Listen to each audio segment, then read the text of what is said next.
Let's go to our next conversation. Our next conversation delves into the fascinating history and developments leading up the launch of Bitcoin by this enigmatic Satoshi Nakamoto. This conversation is an exploration on all the pivotal moments, innovations, and key figures that set the stage for Bitcoin's emergence. We are honored to have with us Aaron van Wirdum, a prolific writer for Bitcoin Magazine and author of the Genesis book. Please welcome Aaron van Wirdum. Aaron. Nice shirt. Yeah, please have a seat here, Aaron. Oh, don't break your neck on the stage, please. That's. I'm good. Aaron, warm welcome. I'm so happy that you're here with us on the Dutch Blockchain Days. You wrote a beautiful book. What is the title? The Genesis book. The Genesis book, yeah. The Genesis book, the story of the people and projects that inspired Bitcoin. So it's not about Bitcoin itself, about the development, but really the developments that led, right, to the development. It's the origin story of Bitcoin. So it tells the story of the people and the projects that inspired Bitcoin. Yeah. It's kind of like a prequel. So it's about cypherpunk history, cryptography, like the early days of that, also Austrian economics indeed, and how it all sort of step by step evolved towards Bitcoin. So there's still this sort of idea, this misconception that Bitcoin kind of came from nothing, that was nothing, and then Satoshi Nakamoto sort of descended from the heavens and drops this project on the world, and now we have it. But that's not actually what happened. There were a whole bunch of digital cash projects before it that for different reasons didn't quite work out, or people that were working on these kinds of technologies, also including timestamping, public key cryptography, et cetera, and that was all ultimately brought together by Satoshi Nakamoto as a project that finally worked, that sort of got the pieces of the puzzle together in the right way. Yeah, it's the same with which also includes aligning incentives, and so yeah. Yeah, I mean, it's the same with people saying like, oh, that's a very nice dinner, but basically the guy or girl just used the HelloFresh box and put all the ingredients together and made it something new. That's what the book is about, right? I mean, there's not. That's one of the interesting things about Bitcoin is that Satoshi didn't really invent anything new other than arguably the difficulty adjustment algorithm. Yeah. Like any technology that's in Bitcoin pre-existed in different digital currency projects. And yeah, he just sort of picked and chose the different technologies and knew how to combine them in a working system. Yeah. Now, you worked for quite a long time on the book. I really enjoyed the book, really enjoyed reading it, because like I'm a nerd. I love all the backgrounds behind the technology. I think it gave a fascinating insight on how this technology actually has developed. Now, you told me that you've been researching for quite some time. During this research, what was the most surprising revelation you found about the early days before Bitcoin? In a way, a lot of it was new for me. Like when I started writing the book, it's not like I had the story in mind entirely. Like a lot of it was original research, so I found a lot of new information. I would say the most important part that I wasn't aware of myself was the influence of the extropian movement. That's also a key chapter in the book. So the extropians were sort of hyper-futurist technologists that believed technology could fundamentally reshape not only human society, but humanity itself as a species through human cloning, mind uploading, space colonization, replacing body parts with bionic arms or eyes or whatever, and ultimately eternal life. So curing all diseases, curing old age, and in that way sort of rebirthing humanity into a new species almost. And they start to think about digital cash. So they believed that the way to realize this future society was to get government out of the way. They were sort of free market. They believed in the power of free market to achieve all these things, and therefore they had to get government out of the way. And for that reason, they got interested in digital cash. And in the extropian movement, the two So in the book, there's sort of two storylines. There were people that wanted to reform money and people that wanted to create digital cash for privacy. And with extropians, that was really merged, these two things. So they wanted to get governments out of their lives. The way to do that was to make transactions private and to take money out of the hands of government. So Bitcoin kind of comes from this culture of very futuristic ideas, and that's why they start to, think about these technologies. It's kind of the birthplace of Bitcoin, I think. Interesting. And that was mostly new to me. I'd heard of it. So, for example, Hal Finney, the first user of Bitcoin, other than Satoshi Nakamoto, he is an extropian, or he was an extropian, because he passed away a couple of years ago, and his body is now frozen. So that's also a very extropian idea, that if you die, before we've reached eternal life as a species, then you can freeze your body, and then in the future, technology will develop to the point that you can be unfrozen, brought back to life, and cured from whatever disease you have. So there's like a couple hundred people in like facilities in Arizona and a couple of other places just sort of having their body frozen. Hal Finney is one of them. Are you going to freeze your body as well? You need to subscribe. There's like a waiting list. Costs about a bunch of money. I haven't yet. But the logic kind of makes sense. Yeah. Because if you die, you're dead. There's 0% chance that you're coming back. While if you get your body frozen, is there maybe 0.001% that it might work? It's more than zero, right? So there's sort of some logic, some reason to it, I would say. Okay. It makes sense to do it, maybe. Now let's get back from freezing bodies to blockchain and, of course, the predecessors for Bitcoin. You discussed the convergence, right, of these two movements, about all the developments before Bitcoin that led to Bitcoin. But, I mean, this already started in the 70s and the 80s and the 90s. And back then, I mean, if we're looking back at all the technological limits that were actually still in place in the 90s and early 2000s, how did these limits actually shape the design choices made by Satoshi for Bitcoin? I would say the most fundamental limit still today is scalability. So one of the core features of Bitcoin is that anyone should be able to run a node and therefore fully participate in the network. Everybody should check that everyone else is honest, essentially, and everyone should keep track of all transactions. However, if the whole world is using Bitcoin, that means there's going to be, millions of transactions per hour, whatever it is. That becomes very hard to keep track of. So Satoshi put in sort of an artificial limit. He put in the block size limit, which still exists today. And that means that Bitcoin really has to sort of scale through layers. So Bitcoin operates as this base layer in order for it to be decentralized and stay decentralized, which is important so it can't be shut down, it can't be censored. Like it needs to be sort of this autonomous thing that no one can stop or influence.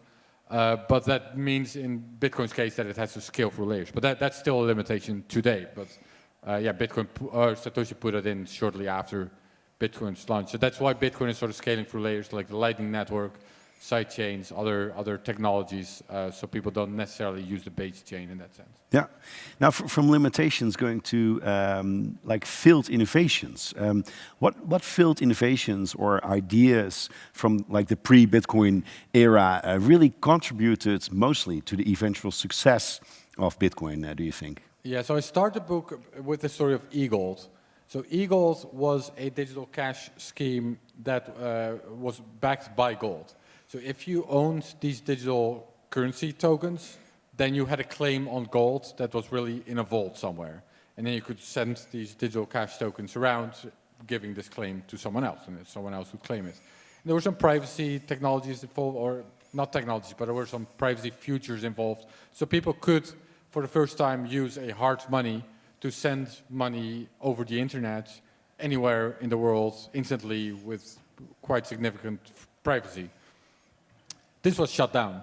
So at some point, the US government stepped in. They were charged with running an unlicensed money transmitter and money laundering. So, bad people were using the system. So it got completely shut down. The gold was confiscated, or at least some parts of it were. The company, had to cease operations. And the founder ended up at home with an ankle brace, home arrest for a couple of years. And I think this really showcases the reason I started the Genesis book with that story is because I think it really showcases what happens if you try to compete with currency in a way that it can be shut down. So in a centralized way with a known founder, well, the company gets shut down, the founder, he didn't go to jail, but he got, he had to stay at home with that. Or what if you're trying to mess up with the US government, right? It's always the US government that is... Yeah, well, he was in the US, so Yeah. that makes sense that it was the US government. But yeah, if it was elsewhere, maybe the same thing. Well, we now have the samurai world arrests, for example. Well, that's a tangent on a recent development. But yeah, I think that really shows, that showed Satoshi Nakamoto, first of all, there were other examples as well, by the way, of centralized failures. But that really showed Satoshi why decentralization is so important, so it can't be shut down.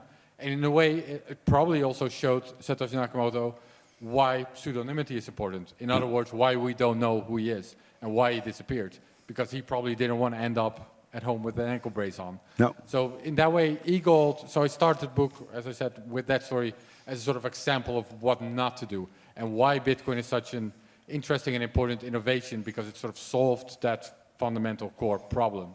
Yeah, or not just the brace, but also being in lawsuits all the time, right? I mean, we had one of the most prestigious Bitcoin developers here living in the Netherlands, and he in the end stopped with the development of Bitcoin because he was just done with all the negative attention, all the lawsuits that he was, dragged you're in. referring to the Greg Wright lawsuits. Yeah. Yeah, that was really bad. I mean, finally that's over, so that's great. But developers were basically being harassed, and the law was weaponized against them for a long time. So yeah, it makes a lot of sense to be pseudonymous. But although that doesn't necessarily always do the trick either. Like in Satoshi Nakamoto's case, it worked because his OPSEC was really good. But it's hard to do that. Yeah. Now, what I think is very interesting is that you really looked at all the different angles that really inspired Satoshi to come up with the Bitcoin concept. What cryptography principle or digital currency concepts do you believe had the most significant influence on Satoshi's design for Bitcoin? Yeah, I mean, there are a couple very fundamental ones, of course, like public key cryptography or peer-to-peer technology. But I think the most interesting one in a way is Hashcash, proof of work. So Hashcash was a digital currency system designed by Adam Back, who's still active in the Bitcoin space. Today he's the CEO of Blockstream. And Hashcash, it was originally meant as a postage scheme for email. So if you sent an email, you would add some Hashcash, and what that meant was you did some computation on the email, and then the recipient could see that this computation was made. So this sort of proved that the person that sent the email put in some work. So it wasn't a free email, so to say. There was some postage paid. And this was intended to stop spammers, particularly, because spammers, they need to send millions of emails per day, and if they have to add postage, Hashcash, to every one of them, their operation is not profitable anymore. So what Hashcash really did, besides this postage scheme, the bigger idea behind it was that it tied real-world resources, energy, computing power, to the digital realm. So now you had something, usually anything digital can be copied very easily and fast. And now you had something digital that was hard to create. So there was a real world tie to a digital string of numbers. And this served as the core of several digital cash proposals after that. So there was Hashcash, and then several other cypherpunks mostly, they designed other digital cash schemes based on Hashcash. Yeah. Bitcoin also uses proof of work. It does use it in an interesting way. So other digital cash systems really used the proof of work itself as currency. So you would sort of exchange the numbers you created, the hash you created.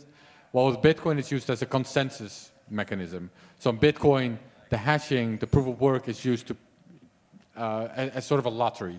So you prove that you did work, and then at some point you find a valid block, and that's the block that goes through. Yeah. What's interesting, there's a small interesting detail there, is that Hashcash was not necessarily the first proof of work system. There was another one before it, but that one couldn't have really been used for mining, because then the same person would have won every time. While with Hashcash, it's not necessarily about the fastest computer, but it's even slower computers can win sometimes. It's more like a lottery. So before, without Hashcash, the only way to sort of do digital currency would probably be like a federated system. So you would have to either have a centralized company, which can be shut down, as I mentioned, or you would have to appoint special entities to confirm transactions and these kinds of things.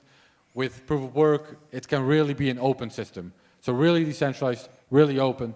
Anyone can be a miner. Anyone can plug in a machine and start, confirming transactions. And that makes Bitcoin a really open, free system in that sense. It's so cool to see your enthusiasm coming out of your eyes, these laser eyes that are filling us with all the passion about Bitcoin. Now, we talked about the cryptography principles that could have been influencing. We don't know, right? You didn't spoke to Satoshi, I guess, that might influence him designing Bitcoin. Do you also think we usually tend to think that it's the financial crisis in 2007, 2008 that really kickstarted his idea, kickstarted his enthusiasm. Do you think, or did you found that there were actually some other cultural or societal shifts in the 90s, early 2000s that really influenced the mindset and motivations for this cryptographic community? Yeah, I think a big one is when the internet started to gain traction, so in the 90s, so to say, the cypherpunk, there was really this vision of the internet can sort of evolve in two different ways. So either it can become this network, kind of a digital panopticon, where everyone can, everything you do online can be traced, tracked, monitored, perhaps censored. So every website you visit, every message you send, every payment you make, everything can be, spied on, and it could really lead to kind of this Orwellian, dystopian future in a way. The cypherpunks tried to prevent this future. So this was a group of hackers and privacy activists, and they got together in California at first, and then on a mailing list online, and they decided to use the cryptographic tools that had been invented in academia and really bring them in the hands of people. So they they started to develop tools like PGP, remailers, and indeed digital cash systems. So they wanted to create a form of, they figured money is going to go digital one way or the other. That's the future. Yeah. Money is digital. Do we want a form of money that can be traced, monitored, censored by authorities at any time? Your bank account can be frozen. You have no, or see what's happening in China now with the CBDC system. Yeah, yeah, it's scary. So do we want that future for humanity, or do we want a future for humanity where people still have their privacy, where people can transact anonymously in the same way that we've been doing for centuries with physical cash? Yeah. So they really set out to prevent this Orwellian future by creating a form of digital cash. And that's kind of the culture where Bitcoin comes from. Yeah, we had at our previous events, we're hosting this Dutch Blockchain Days, but also Dutch Blockchain Week. We had actually the lead of the CBDCs at the Dutch National Bank in the Netherlands. And he told me on stage that from, of course, the European perspective and the privacy institutions, that they really focus on like a privacy-first coin. But yeah, I can totally see, with your experience, from your research, future will tell if this will actually happen. So closing down this conversation. Well, for sure, that's not true everywhere, right? So, okay. But yeah, here that seems to be the philosophy that they do care about privacy. But yeah. I mean, in China, they definitely do not. No. So even if we figure it out here, it's still good to offer an alternative to people in other parts of the world that don't have that and do need something like Bitcoin to at least have some privacy in their lives. So you're now already busy with the next book or taking some rest? I have some ideas. I haven't started the next book yet. No, for now, I'm going to take it easy a little bit. BitcoinMagazine.com, I guess. Yeah, Bitcoin Magazine, also the print magazine I still work for. I have a technical podcast called Bitcoin Explained as well. They have a printed magazine? We have a print magazine. Yeah, it's only for sale in the US though. Okay. Yeah. Unless sometimes you find it at a conference in the Netherlands or something like that. Yeah. But we have a print magazine. Wonderful. Yes. All right, and if people are interested in buying your book, they can buy it online with fiat or Bitcoin, whatever, I guess. Yeah, you can buy it with fiat on bol.com or Amazon. If you really want to buy it with Bitcoin, you can go through Bitrefill and get a voucher to buy it on Amazon. Or you can buy it with Bitcoin on the Bitcoin Magazine store, but then it has to be shipped from the US, and shipping is pretty expensive for books. So. Usually more expensive than the book itself, yeah. Yeah, exactly, or about the same, yeah, indeed. All right. Aaron, thank you so much for joining us here today. Thank you. Dank wel, Jan.